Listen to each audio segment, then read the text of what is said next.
Programa vamos a tener una charla con Jorge Cepeda, escritor y periodista. Muchísimas gracias, Jorge, por estar con nosotros, por atender a nuestro auditorio. Bienvenido. El gusto es mío, como siempre. ¿Qué tal? Es la primera vez que un expresidente es investigado oficialmente, incluso anunciado oficialmente por este gobierno, por la Fiscalía de la República. ¿Eres de los que considera que se rompe un mito, una tradición de no tocar a ciertos personajes, de romper una red de corrupción, de cobijo, de tapaderas? ¿Cómo lo evalúas? Sí, de entrada es así, exactamente como tú dices. Había una especie de ley no escrita, un fuero o blindaje que llevaba a respetar las figuras de los expresidentes. Recordemos que Ernesto Zedillo fue el que más se acercó a violentar esta regla al meter a la cárcel al hermano de Carlos Salinas, como todos sabemos, pero nunca había pasado de ahí.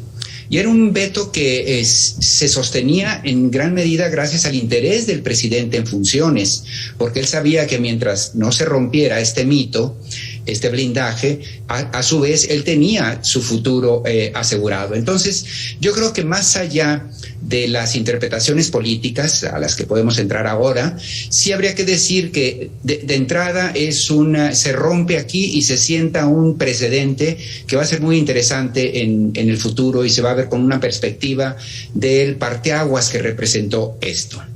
Ahora, la pregunta es: ¿por qué en este momento, por qué lo hace el gobierno a 4 años de arrancado el sexenio? Yo diría que hay dos lecturas o dos impactos políticos que tiene toda acción del gobierno o de los actores políticos. Una que tiene que ver con qué impacto tiene esta medida en la opinión pública en términos del posicionamiento del presidente y en qué medida le puede ser útil o no haberlo utilizado hasta ahora.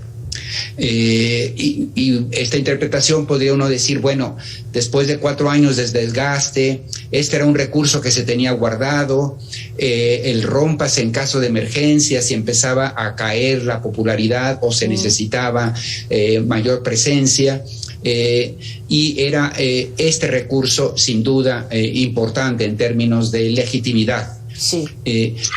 Y el segundo punto es el impacto que tiene esto entre los actores políticos. Y son dos impactos distintos y probablemente las dos vertientes están jugando en esta decisión. ¿Qué impacto tiene sobre los actores políticos? Desde luego, muchísimos para efectos del grupo priista, peñanietista, que no podemos ignorar. Es aquel que encabeza en influencia al grupo político del Estado de México. Y desde luego esto pasa un mensaje que no puede ser ignorado por estas fuerzas locales de la batalla que se va a dar próximamente, que puede ser la más importante antes de la sucesión presidencial, en la disputa por el estado pues más importante en términos demográficos en este país, y además el último antes de ir a la madre de todas las batallas. Es decir, esto que vimos hoy puede ser interpretado también como una especie de advertencia a un grupo político que ha seguido activo a pesar del exilio, el exilio aparente de Enrique Peña Nieto en Madrid. Evidentemente era la fuerza en la sombra de este grupo político del Estado de México, y podría ser visto esto también pues como una especie de un estate quieto, por así decirlo. Sí. Ahora, Jorge, ya que hablabas sí, de la legitimidad que está en juego, quiero ir más allá. Hay quienes no confían en las instituciones sin saber cuál puede ser el resultado, los alcances de esta investigación, y advierten que solo es un golpe efectista, pero efectivamente está en juego la credibilidad, la legitimidad incluso de las instituciones. ¿De verdad podemos confiar en que va a haber un apego al debido proceso, de que no se van a montar responsables, culpables, pero que tampoco se va a regresar a este pacto de impunidad? ¿Podemos creer en las instituciones más allá de los personajes que ocupan el cargo? Nos movemos en una zona de grises, por supuesto. Si atendemos a las experiencias que hemos tenido con la Fiscalía, sí entramos en una zona bastante pantanosa, tanto por las acciones, las maneras de comportarse de la Fiscalía, que no está libre de un manejo político y no solo jurídico, donde parecería que también se introducen otros elementos, por un lado, y por otro lado también la ineficacia de la Fiscalía. Es decir, una cosa va a ser la intención con la que entren, hasta dónde políticamente quieren llevar esto en términos jurídicos o no, y eso son decisiones deliberadas que eventualmente se pueden estar tomando. Y la otra es que si aún queriéndolo están en condiciones de sacar adelante un proceso judicial legítimo a ojos de todo. ¿Por qué lo digo? Porque con Emilio Lozoya, por más que lo intentaron, en realidad quedaron muy por debajo de las expectativas que ellos mismos habrían querido cumplir. Y al final no han encontrado las pruebas para seguir caminando en el proceso de denunciado en torno al tema de Lozoya. Entonces, la pregunta es, ¿hasta dónde va a querer llevar las autoridades este asunto? Es una primera pregunta. Y segundo, si tienen la capacidad jurídica para legítimamente demostrarlo, porque aquí también no podemos olvidar que los ojos del mundo están puestos. Una cosa es un funcionario petrolero que es visto en otros países como, bueno, un empleado del gobierno anterior, y otra es ir a por un expresidente, y en ese sentido el gobierno mexicano no puede jugar pues con un uso ni faccioso ni superficial de lo que va a estar en los noticieros de todo el mundo. Claro, ahora hablemos de la estrategia de la visión del país que queremos todos los mexicanos, reduciendo, por ejemplo, los márgenes de la violencia, la impunidad, el acceso a la justicia. Parece que el factor crimen organizado se está saliendo de control. Y cuando hablan de pacificar a México, pasa precisamente por reducir la violencia, por acceder a procesos ejemplares apegados a la ley, por hacer una justicia restaurativa, por garantías de no repetición, un proceso de paz que han vivido otros países y que cuando hablamos de México, pues tendríamos que también estar pasando por ahí. México podría ser una deuda. En México podría ser una deuda que trascienda a esta administración, el acceso a la justicia y el apego a la ley a partir de este caso. Bueno, no, yo creo que a partir de este caso se están jugando otras cosas. El combate a la corrupción, a la impunidad, la búsqueda de justicia social, yo creo que el saldo de la Cuarta Transformación es de claroscuros.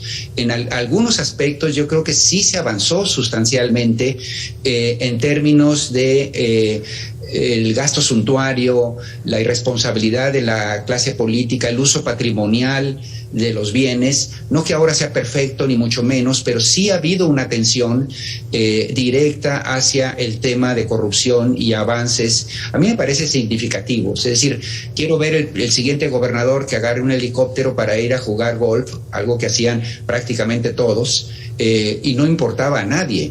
Hoy en día hay otros usos y costumbres que al final se agradecen. Pero tampoco podemos ignorar que la gran deuda pendiente y muy probablemente principal con la que va a terminar ese sexenio, de no cambiar las cosas si no se ven por dónde, es el de la inseguridad pública, la expansión del crimen organizado, sobre todo en el territorio, y la imposibilidad del gobierno del cambio para hacer una diferencia sustancial. Y no creo que este caso de Peña Nieto vaya a ser el emblemático en términos de esta batalla sobre la seguridad, sobre la impartición de la justicia. Pero sí es cierto que los impactos políticos, las consecuencias políticas que va a tener, atañen a muchos otros aspectos.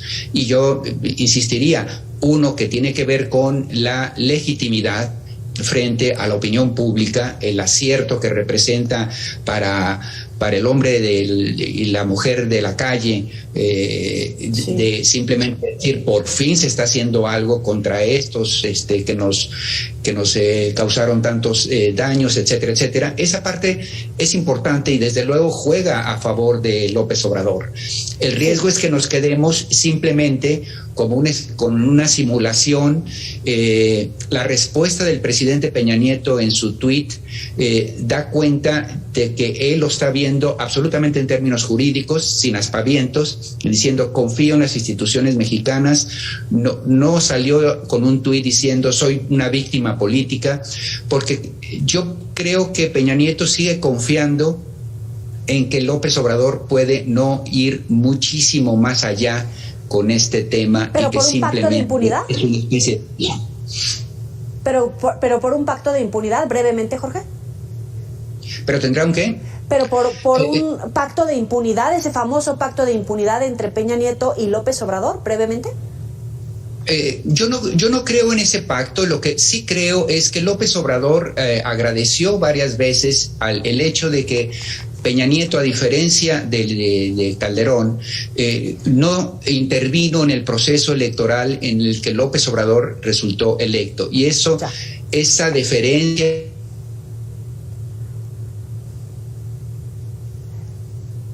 Híjoles, Jorge Cepeda Patterson se queda el Homero bueno como siempre.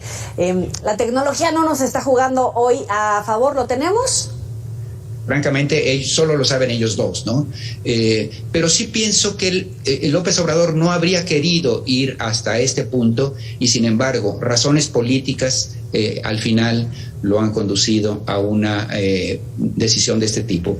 Porque, por último, sé que me estoy extendiendo, pero López Obrador hoy ha dicho, bueno, yo no estoy interviniendo, estas son las instancias judiciales, pero no podemos ser ingenuos, porque el caso se presenta en la mañanera, en la conferencia de prensa del propio presidente, con él presente, y no a través de la fiscalía, que tendría que haber sido la indicada para dar cuenta de esto. Es decir, sí se buscó un acto mediático y político. Jorge Cepeda Patterson, como siempre nos quedamos con ganas de más. Esperamos próximamente por acá tu visita, y si no, por lo menos a través de esta vía para llevarte al auditorio. Muchísimas gracias.